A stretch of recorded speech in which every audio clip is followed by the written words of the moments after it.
Welcome friends, welcome to the lecture series of analog electronics.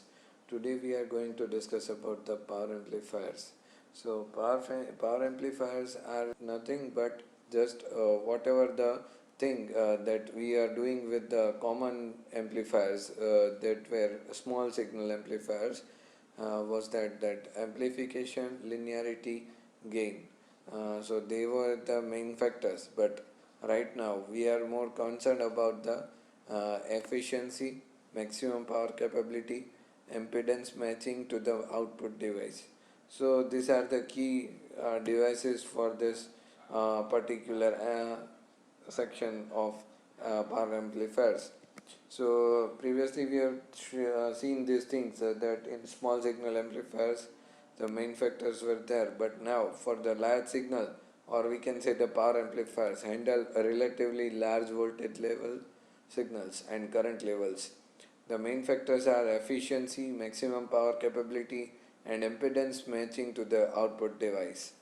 So for going the classification of these amplifiers, so mainly these amplifiers can be classified into the 5 regions. That is, first type was that class A power amplifier. The amplifier which is being conducted for full 360-degree output, that is called as the class A type amplifier. Now whenever we talk about the conduction of full 360-degree cycle, then the Q point comes into the picture. The Q point should be settled down at the medium in the middle point of the load line, so that will ensure that the power amplifier, or we can say the amplifier, can be conduct for the full 360 degree of the input. So by this way, but for this understanding of this power amplifiers, all of you must knowing the Q point, that what do we exactly mean by Q point. If you don't know, then you can refer my lectures on BJT. So after that, that is our class B amplifier. The amplifier conducts through 180 degree of the input. So this is called as the half cycle. 180 degree means the half of the cycle only, and nothing for another half cycle. So that is the thing, and this is called as the class B type amplifier. Most probably the Q point will be settled down at the cutoff point. You know the cutoff point, as we already discussed these things in the BJT videos.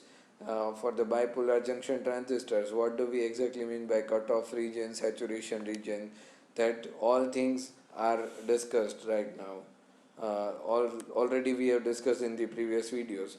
So this is class, after that there's class AB amplifier, and that is compromise between the class A and class B. It means we can say that it is a combination of both.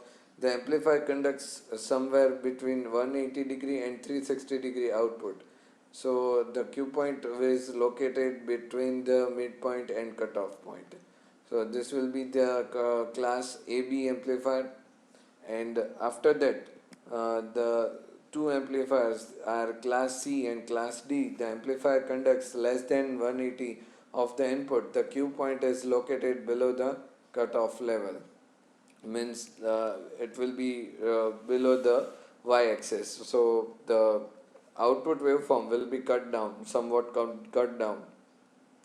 After that, class D, that is class D amplifier, that is especially for digital signals. Means we can say that the class D amplifier is amplifying the sinusoidal signal into the pulses, or we can say pulses into the sinusoidal signal. This both can be possible with the class D amplifier. More oftenly, the class D amplifier is not being used. There are many different types of circuits which can be perform this kind of function. So this is a kind of amplifier that are totally divided into 5 regions, that are class A, class B, class AB, and class C, and class D. So first of all, we go into the definition of amplifier. That is, what do we exactly mean by the amplifier? So that an amplifier is an electronic device that increases voltage, current or power of a signal.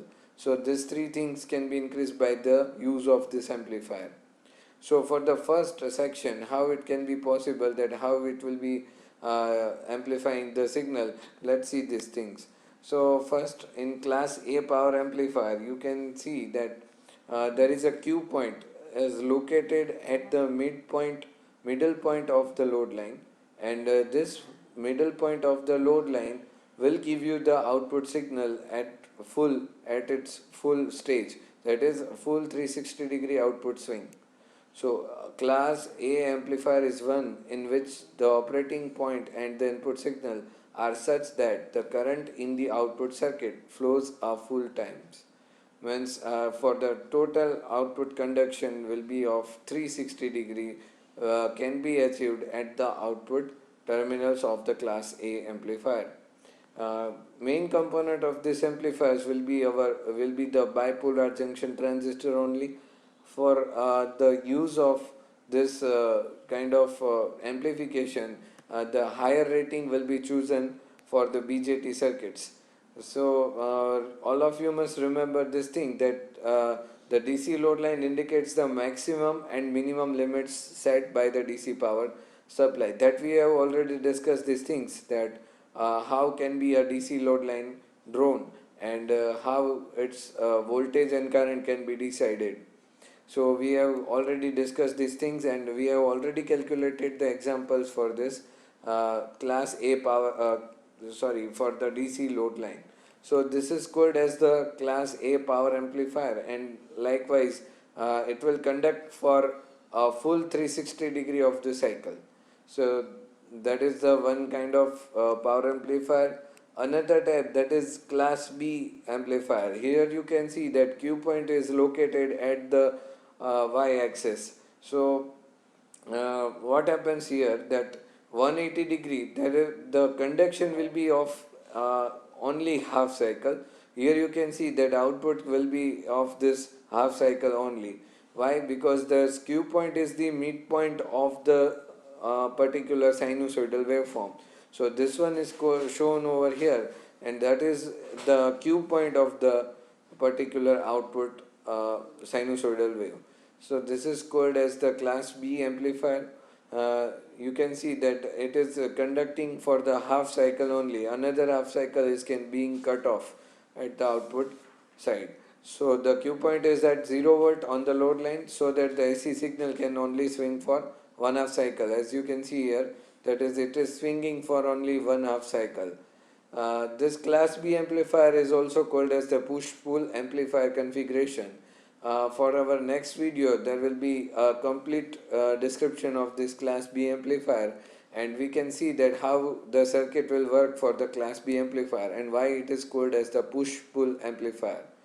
So this is called as the class B amplifier configuration, and the Q point will be at the VC axis. So you can able to see the half of the output cycle at the output terminals. After that, we are discussing about the class AB amplifiers. Class AB amplifier is a compromise between the class A and class B amplifier that we have already discussed. But now the Q point is above that of the class B but below the class A. Here you can see not in the middle, but also not at the bottom line, but it will be somewhere between these 2 points, as previously we have discussed. So here you can see that half of the cycle will be of positive and half of the cycle will be of negative. So that is the complete output cycle of this particular class AB amplifier, and output will be conducting between 180 degree and 360 degree of the AC input signal. So this is a kind of class AB amplifier. After that, we are going to discuss about the class C amplifier. That is class C means the Q point, you can see that it is almost in the fourth quadrant. See, so in fourth quadrant, the most of the waveform will be cut down, and the Q point is below the cutoff. As we can see, here is the cutoff region and here is the saturation region. So below the cutoff means it will conduct less than 180 degree of the AC cycle. Hence the output waveform will be of very small amount, or we can see that a total of 100% output waveform will be shown at the output terminals of class C is 30% to 35% output waveform can be seen. So this is called as the class C amplifier, and it will be conducting for the less than 180 degree of the AC cycle. Here we already discussed that class D amplifier is nothing but it is more oftenly converting the sinusoidal signal into the pulses, and pulses into the sinusoidal signal. So there are nothing any kind of cue point and everything. So after we are going to discuss about the amplifier efficiency. That is all the amplifiers can how efficiently work. Then efficiency must be referring to the ratio of the output to input power that we all know, and the lower the amount of conduction of the amplifier, the higher the efficiency. Means they were saying that if the amount of conduction will be higher, then the efficiency will be higher. See, it is a simple common sense thing that if we provide anything to the input, and it will be providing to you only 10% of the output, 10% of the input, then it will be of no use. So this is a kind of situation where we can analyze the efficiency of the particular power amplifier. So if you like my video, and if you can understand what the power amplifiers are, then do like and share, and also subscribe to my channel. Thank you for watching my video.